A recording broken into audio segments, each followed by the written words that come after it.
Hey guys, I'm Combat Craig, and today I'm going to talk about one of the rating criteria for 70% mental health ratings.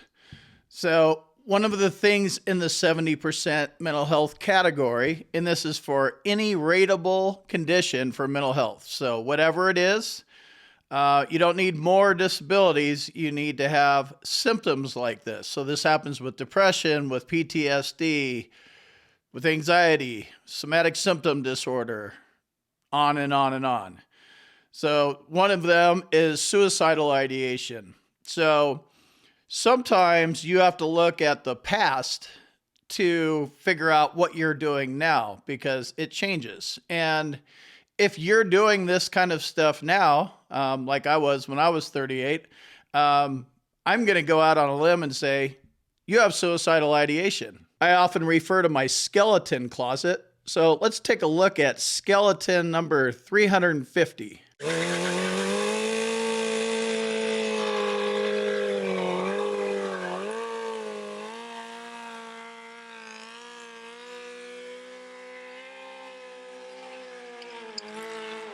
I've been riding street bikes pretty much my entire life. Well, my entire legal to drive life, even though there was plenty of dirt bike riding when I was a little kid. But I got my permit on a Honda. What was that one with the centrifugal clutch? Just had 3 gears on it. Honda 90, I think, Trail 90 or something like that, street legal version. And then my last bike was 2008 Harley Electroglide, big cruiser. With the 110 engine in it, it was a beast, but it wasn't, the rice rocket versions that I spent most of my life on. So something that happened to me in probably around 2006 was I bought myself a 2004 Suzuki Hayabusa. Busas. Let me know if you guys ever know what those are. And what kind of bike have you owned? And, building on that, what kind of stupid, muscled up vehicle of any kind, tractor, car, whatever, leave a comment below. This is a common thing. We can't get that rush that we got in the military, so we go look for it somewhere else.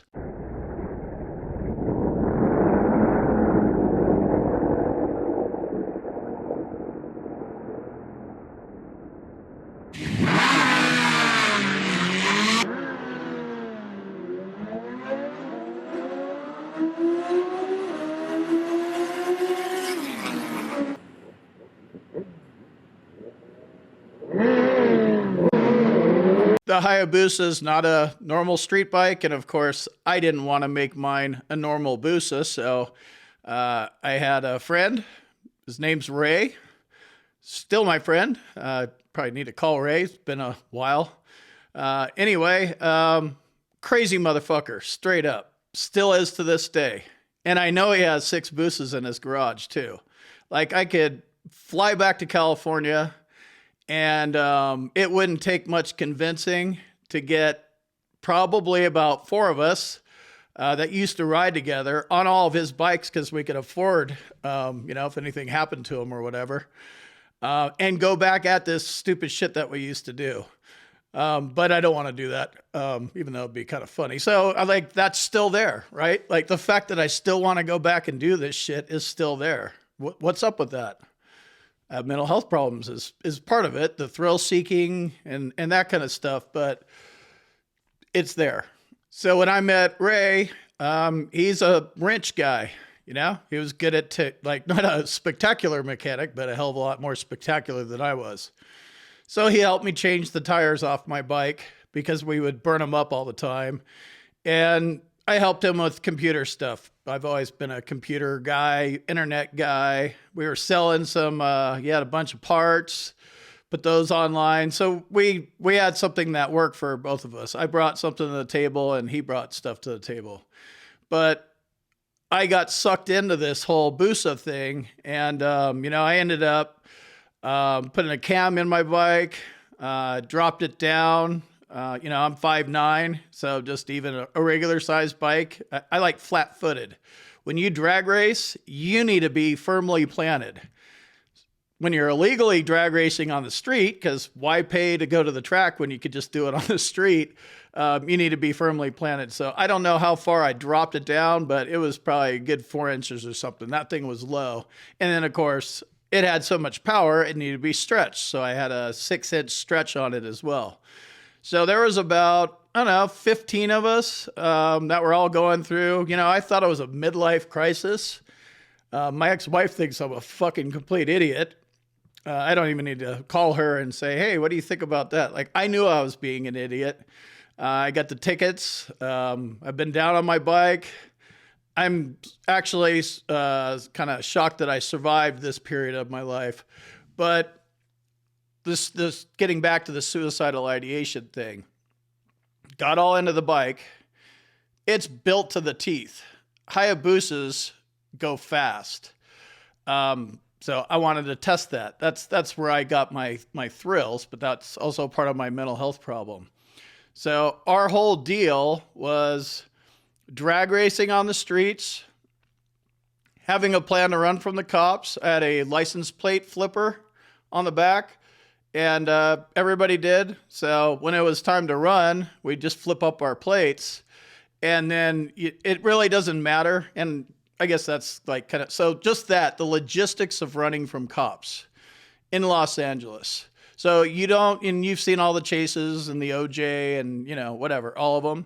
So you don't let the ghetto bird get above you. And if they do, you ditch them. So the only way you could actually do that is by staying around LAX. So a couple things that work there. You're not in Orange County. I lived in Long Beach at the time, so I was basically right there. You stay around LAX because you always can get on the freeway because you could split traffic everywhere. Get on the 405, get on the 105, get off at Sepulveda, get underneath LAX, and the ghetto bird needs clearance because it's LAX, right? So they can't fly over and chase you. And then on both sides of Sepulveda, there were like these safe houses. I can't think of a better way to describe them, but you could go flying in there like, fuck it, I'm being lit up, man. And the garage door just opens and you could go in there. You didn't even know these guys. And we would do that. Like we would run from cops, and it was like a big thing. It was, lots of people did this. I'm sure they still do it. So that is risky and thrill seeking and way out of the norm. The other part was, boosters, the way my bike was set up and the way these bikes, we didn't go to the canyons. They're not knee dragging kind of bikes. And I was never really good at that style of riding anyway. I was more of a kind of out of necessity, splitting traffic and all that kind of stuff. Definitely. I had no clue. That's where my road rage was way on fire there, because when you're on a bike and a car comes over to try to kill you, it gets way more personal. So I went out of my way to make sure that that car got a kick or their window or their mirror got smashed off. So our main things were high-speed runs on the 105 freeway. There's a stretch between the 605 and the 710 from Whittier going towards Long Beach, carpool lane. This is 2007 probably. So the freeway it wasn't brand new, but it was newish. But for whatever reason, that carpool lane was super smooth. I'm sure it's not like that anymore. But we would get out there at 6:30 in the morning and open up our bikes all the way open. And you'll know this if you've ridden bikes over 150. Like everything slows down. You know, like 90's fast, but I mean, I can go 120 in my truck. So once you get over 120, it starts to change, and you're sustained. You know, it's not like you're like, and going 120, like 120 is on the way up to 130, 140, 150, 160.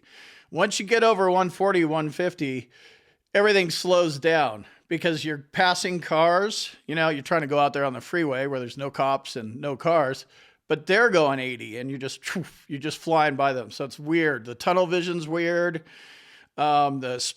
Not the speed wobbles, but everything's going much, much faster. So just seeking that out over and over and over again and wanting to feel that. I mean, that's just one of the things I needed to do to feel alive. I don't know that there's a guy thing element in there as well for sure. But all the other factors, what if I crash? I don't care about dying. What if I go to jail? I'm not going to get caught. I'm going, like, whatever. I had an excuse. I would keep doing it. I would keep going back for more. Another part of it was the element of the chase. If 5-0 got behind us, I wasn't like a great rider or anything, but I could definitely hold my own, and that's kind of the way this whole thing worked.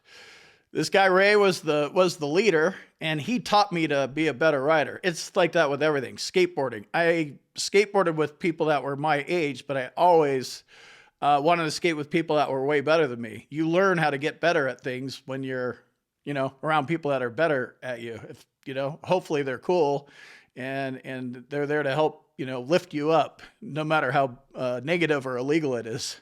So Ray was like that for me. He definitely taught me to be a better rider. And at the beginning, I'd ride back at the back of the pack because, and still I wasn't up front when it was time to go through the 105 tunnels. You can, over by LAX from the 405 transferring onto the 105, either way, any way you go, it's a huge sweeping turn and you can haul ass through those tunnels. Guys go hit that thing at 120. I wasn't comfortable with that because you always have to deal with getting in and splitting traffic while you're doing it as well. So I'd always hang to the back of the pack. But I was able to work my way up. And the other part we would do is drag racing. So I got really good at the drag racing. We would start off on Sunday. We would stay in a little bit in Torrance, mainly Inglewood, Hawthorne, Watts, and Compton. You ride in the hood. I learned this from the brothers. They're like, dude, you'd even take a loud pipe down to Huntington Beach, they're going to light your ass up. Stay in the hood. You guys need to play. You can ride with us here. And they're like, all the cops are teamed up. There's not a whole ton of cops on bikes. They're all teamed up because there's a lot of fucking gang activity around here and shit. So I was like, that makes sense.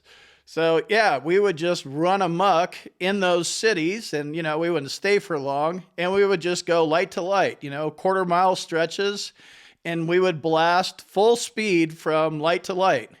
And, again, can't believe I didn't get killed, doing that because cars pop out like shit happens because you're going wide open. Suicidal ideation, it shows up differently for everybody. I'm sharing this with you because I know I was a fucking idiot. I'm not debating that, but I'm like, why did I keep going back? Why was I constantly drag racing? Why was I constantly going over 150 miles an hour? Why was I just so reckless with my life? Well, now looking back, and now I'm more open to my mental health stuff and I'm looking at things. This obviously isn't one I'm going to fix, although I guess it is a little dangerous that I have Ray's phone number and I know I could be back in that within 24 hours. So maybe it is a problem I need to work on. But I don't like leaving my basement, so maybe not.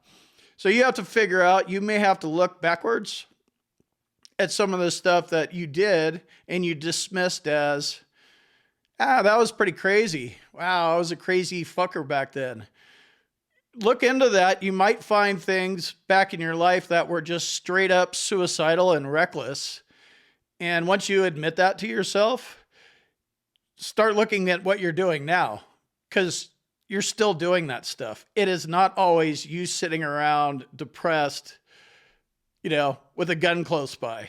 You need to figure out what that is. And suicidal ideation, the way that the VA defines it, it's very open to interpretation. So something that you may think is a small detail, like what I was doing on my bike when I was in my 30s, that would raise a flag to a psychologist. Like you did what?